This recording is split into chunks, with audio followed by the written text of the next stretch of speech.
Hey there, game devs. If you've got more than one computer or you ever do work outside the office, you're going to want to stick around for this one. Today, I want to share something really awesome I just found. Last week, during a Unity webinar about shipping games to multiple platforms, one of the developers mentioned a tool named Parsec. It's a remote desktop application for game developers, and it seems quite a bit better than the ones I've used in the past.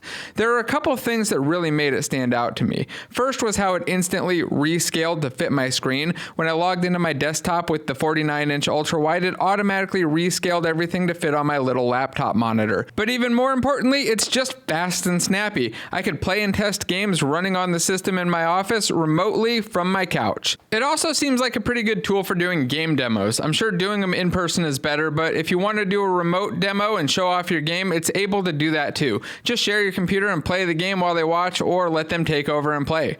Before we go, I just want to be clear that this video is not sponsored at all. It just seemed like a really cool tool that solved the problem of remote desktop for me, and I wanted to share it. If you have any experience or thoughts with this, though, please drop them in the comments and let me know. And I'll make sure to add links for Parsec, that Unity webinar, and the AI conference in the description below. Oh, I should probably tell you about that AI conference before we go, though. In August, I'm hosting a free online event for game devs who are interested in AI and how it's changing the industry. It'll be a fun day of learning from experts and networking, and you can register for free with the link in the description.